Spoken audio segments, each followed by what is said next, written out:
नमस्कार, जोहार। झारखंड का एकमात्र सरकारी न्यूज चैनल क्लीन न्यूज में आपका स्वागत है।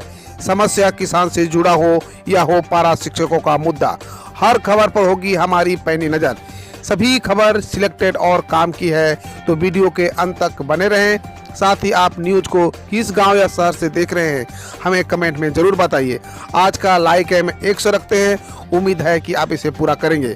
और रोजाना पंचायत चुनाव का अपडेट पाने के लिए चैनल को सब्सक्राइब कर बेल आइकन को प्रेस करें। तो चलिए जानते हैं आज का मुख्य समाचार। झारखंड के बजट से बड़ी उम्मीद, ये 4 हाईवे बनेंगे 4 लेन, 15,000 करोड़ की आएगी लागत। राज्य में नए वित्त वर्ष 2022-23 के दौरान 15,000 करोड़ की 4 हाईवे परियोजनाओं को 4 लेन करने का काम शुरू होगा।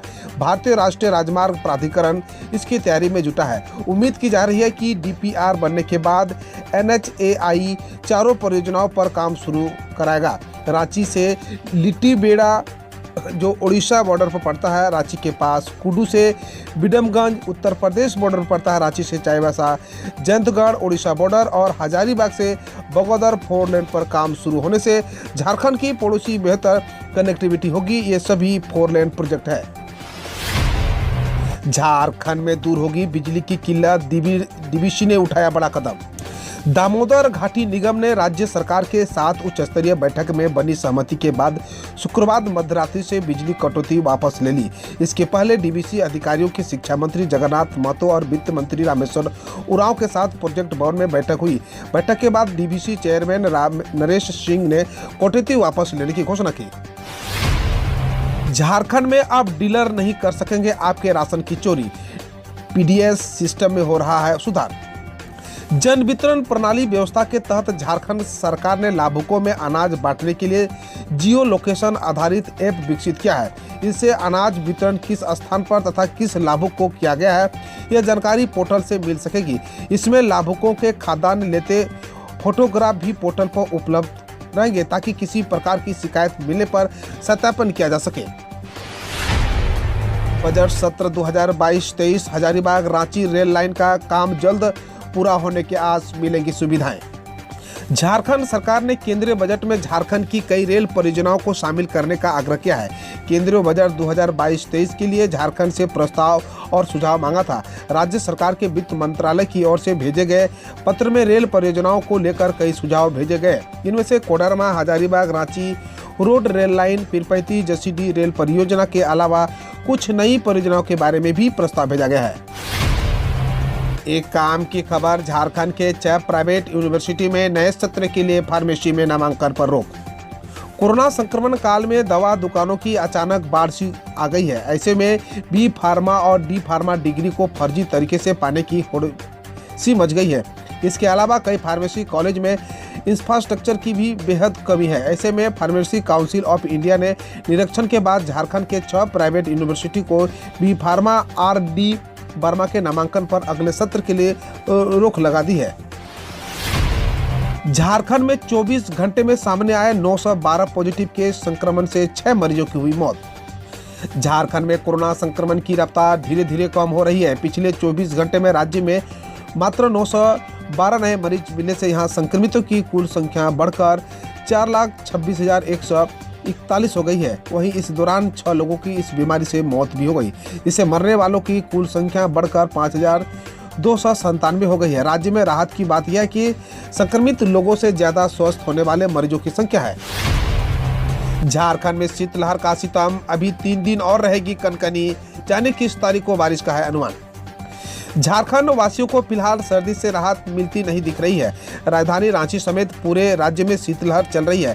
ठंड से बचने के लिए लोगों के अलाव और गर्म कपड़े का सहारा लेना पड़ रहा है। रांची के तापमान में लगातार गिरावट दर्ज किया गया है। वहीं सुबह से ही ठंडी हवाओं का सितम जारी है। शीतलहर की वजह से शहर के न्यूनतम तापमान में गिरावट दर्ज की गई है। ठंडी हवाओं के थपेड़े से लोगों को अगले 2 से 3 दिनों तक कंपकपी का सामना करना पड़ेगा। 2 फरवरी के बाद ही झारखंड के लोगों को सर्दी से राहत मिलेगी। झारखंड के सभी राशन कार्डधारी बिरसा किसानों को मिलेगा किसान क्रेडिट कार्ड, बोले कृषि मंत्री बादल पत्रलेख। झारखंड के कृषि मंत्री बादल पत्रलेख ने कहा कि राज्य के सभी बिरसा किसानों को किसान क्रेडिट कार्ड से आच्छादित करना है। सभी बिरसा कृषक चाहे वे पीएच कार्ड धारक हो या हरा कार्ड धारक या सफेद राशन कार्ड या पटाईदार हो, उन्हें किसान क्रेडिट कार्ड से जोड़कर लाभान्वित कराना हमारा लक्ष्य है। श्री बादल ने कहा कि बैंक से सामंजस्य स्थापित कर अधिक से अधिक जरूरतमंद कृषकों को इसका लाभ दिलवाए। बेवजह किसी का आवेदक बैंक द्वारा रिजेक्ट न किया जाए। ये आज शनिवार को नेपाल हाउस में आयोजित प्रमंडलीय समीक्षा बैठक में दक्षिण छोटा नागपुर प्रमंडल के विभिन्न जिलों के उपायुक्त के साथ कृषि विभाग द्वारा किए जा रहे कार्यों की समीक्षा कर रहे थे। सीएम अंकल अब स्कूल खोल दीजिए, पोस्ट कार्ड से बच्चों ने सीएम हेमंत सोरेन से लगाई गुहार। झारखंड में कोरोना के कारण बंद पड़े स्कूलों को खोलने की मांग को लेकर स्कूली बच्चे, शिक्षक और अभिभावकों ने झारखंड की हेमंत सोरेन सरकार को पोस्ट कार्ड लिखा है। गिरिडीह जिले से करीब 7,000 छात्र, अभिभावक और शिक्षकों ने पोस्ट कार्ड के माध्यम से मुख्यमंत्री को पत्र लिखकर विद्यालय खोलने की मांग की है। आदर्श कुमार नामक एक छात्र ने पोस्ट कार्ड में लिखा है कि सीएम अंकल अब स्कूल खोल दीजिए। झारखंड में सभी वाहनों के लिए गति सीमा तय, जाने कहां पर कितनी स्पीड से चला पाएंगे, ये है सारी डिटेल्स। झारखंड में नेशनल हाईवे, स्टेट हाईवे निगम क्षेत्र व इससे बाहर के अलावा स्कूल व कॉलेजों के पास वाहनों की रफ्तार का निर्धारण परिवहन विभाग ने तय कर दिया है। इस संबंध में शुक्रवार को परिवहन विभाग के सचिव के सोन के हस्ताक्षर से गजट प्रकाशित की गई। इसके तहत दोपहिया से लेकर सभी तरह के वाहनों की न्यूनतम और अधिकतम गति सीमा अलग अलग तय कर दी गई है। सभी वाहनों की न्यूनतम स्पीड 25 किलोमीटर प्रति घंटे रखी गई है। अधिकतम गति सीमा अभी सभी तरह के वाहनों के अलग अलग रखी गई है। संबंधित क्षेत्रों में तय गति से ज्यादा स्पीड वाहनों की चलाना यातायात नियम के उल्लंघन के दायरे में आएगा। इंडियन गैस एजेंसी ने शुरू की मिस्ड डीवीसी योजना, जाने ग्राहकों को क्या होगा फायदा। इंडियन गैस एजेंसी ने अपने उपभोक्ताओं की सुविधा के लिए मिक्स्ड डीवीसी योजना की शुरुआत की है। इसके तहत उपभोक्ता 14.2 किलो सिलेंडर के साथ 5 किलो का दूसरा सिलेंडर ले सकते हैं। इसी क्रम में शुक्रवार को कोकर स्थित अदिति इंडियन गैस एजेंसी के 5 उपभोक्ताओं को इस योजना का लाभ दिया गया। कम पैसा में करा सकेंगे रिफिलिंग। इस संबंध में इंडियन के divisional LGP head Mohammad Aamir ने कहा कि वैसे उपभोक्ताओं जैसे पैसे के अभाव में दूसरा सिलेंडर नहीं ले पा रहे हैं, उनके लिए इस योजना की शुरुआत की गई है। इसके मद्देनजर 14.2 किलो के अलावा दूसरे सिलेंडर के रूप में 5 किलो का सिलेंडर दिया जा रहा है।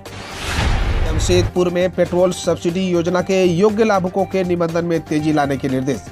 रविंद्र भवन साक्षी के सभागार में जिला आपूर्ति पदाधिकारी सह विशिष्ट अनुभाजन पदाधिकारी राजीव रंजन ने शनिवार को अनुभाजन क्षेत्र के जन वितरण प्रणाली के विक्रेता के साथ पेट्रोल सब्सिडी योजना को बेहतर क्रियान्वयन को लेकर बैठक की। बैठक में जिला आपूर्ति पदाधिकारी ने बताया कि जिले में अब तक इस योजना के तहत लगभग 15,000 लोगों का रजिस्ट्रेशन कराया जा चुका है, जिनमें से पहले चरण में 1242 लोगों को बैंक खाते में डीबीटी के माध्यम से 250 रुपये भेजे जा चुके हैं। उन्होंने बताया कि जिन वितरण प्रणाली विक्रेता के माध्यम से या सीएम सपोर्ट ऐप द्वारा लाभुक स्वयं रजिस्ट्रेशन कराते हुए इस योजना का लाभ सकते हैं। बैठक में उपस्थित राशन डीलरों को 31 जनवरी तक कम से कम अपने 25% कार्डधारियों को चिन्हित करते हुए इस योजना का लाभ दिलाने हेतु रजिस्ट्रेशन कराने का स्पष्ट निर्देश दिया गया है। श्रम मंत्रालय ने दी रेलवे माल गोदाम मजदूरों को मान्यता, जमशेदपुर के श्रमिकों में खुशी का लहर। भारतीय रेलवे माल गोदाम श्रमिक यूनियन के वर्षों के अथक प्रयासों और संघर्ष के बाद श्रम मंत्रालय भारत सरकार ने माल गोदाम श्रमिकों को ई श्रम पोर्टल पर पंजीकृत करने हेतु आदेशित किया है। इसकी खुशी जमशेदपुर में भी मनाई गई। आदेश के बाद पूरे भारत में रेलवे के माल गोदाम श्रमिकों को एक पहचान मिली। समर्थन मूल्य पर गेहूं खरीदने के लिए बदला तरीका, किसानों के लिए जानना जरूरी। 5 फरवरी से शुरू होगी प्रक्रिया। मध्य प्रदेश के किसानों के लिए बड़ी खबर है। दरअसल मध्य प्रदेश में समर्थन मूल्य पर गेहूं की खरीदी के लिए रजिस्ट्रेशन प्रक्रिया 5 फरवरी 2022 से शुरू हो जाएगी। 5 मार्च 2022 तक किसान गेहूं खरीदी के लिए पंजीकरण करा सकेंगे। इससे पहले इस बार गेहूं खरीदने के लिए पंजीकरण के तरीके में बदलाव किया गया है। सीएम शिवराज ने किया विकास कार्यों का लोकार्पण, हितग्राहियों को बांटे चेक की बड़ी घोषणाएं। मध्य प्रदेश में कल मुख्यमंत्री शिवराज सिंह चौहान ने सतना के दुर्गापुर में विभिन्न विकास कार्यों का लोकार्पण किया। इस दौरान उन्होंने विभिन्न कल्याणकारी योजना के तहत गायों के स्वीकृति ऋण के एक और प्रमाण पत्र भी वितरित किया। इस दौरान सीएम शिवराज ने बड़ी घोषणा की है। कर्मचारियों का डीए 3% बढ़ा, 4% अंशदान में की बढ़ोतरी, फरवरी में बढ़कर आएगी सैलरी। 7th पे कमीशन। एक तरफ हरियाणा के मुख्यमंत्री मनोहर लाल खट्टर ने सरकारी कर्मचारियों और पेंशनरों के महंगाई भत्ते और महंगाई राहत में इजाफा किया है, जिसके बाद कर्मचारियों का महंगाई भत्ता केंद्र के समान 31% हो गया है। वहीं दूसरी तरफ केंद्र सरकार की तर्ज पर नई पेंशन स्कीम में 4% अंशदान की भी बढ़ोतरी की गई है, जिसका लाभ 1 जनवरी 2022 से कर्मचारियों को मिलेगा। आरबीआई का प्रतिबंध, अब 1 लाख से ज्यादा राशि नहीं निकाल पाएंगे इस बैंक के ग्राहक।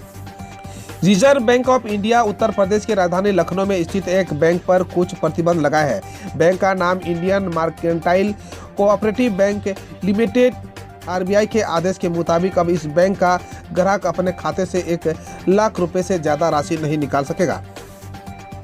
आरबीआई का ये आदेश कल शनिवार से प्रभावी हो गया है। जानकारी के अनुसार आरबीआई ने आदेश ने प्रतिबंधों का जिक्र करते हुए कहा कि उक्त सहकारी बैंक अब बिना मंजूरी के कोई ऋण अग्रिम प्रदान या नवीनीकृत जारी नहीं करेगा और न ही कोई निवेश कर सकेगा। दिल्ली सीएम अरविंद केजरीवाल ने कहे, सत्ता में आने के बाद पंजाब में कोई नया टैक्स नहीं लगाया जाएगा। आम आदमी पार्टी के राष्ट्रीय स्वयंसेवक अरविंद केजरीवाल ने कहा कि पंजाब की सत्ता में आने के बाद राज्य में कोई नया टैक्स नहीं लगाया जाएगा। उन्होंने कहा कि 24 घंटे बिजली और पीने के पानी का इंतजाम करेंगे, जगह जगह सीसीटीवी कैमरे लगाएंगे, बाजारों में विकसित किया जाएगा, बकौल केजरीवाल अस्पतालों को अच्छा करेंगे और हर मोहल्ले में मोहल्ला क्लिनिक बनाएंगे। हम रोज ऐसे ही न्यूज लाते रहेंगे, तो यदि आपने अभी तक क्लीन न्यूज को सब्सक्राइब नहीं किया है तो पहले फटाफट सब्सक्राइब कर लें, साथ ही बेल आइकन को दबा दें ताकि कोई अपडेट मिस ना हो।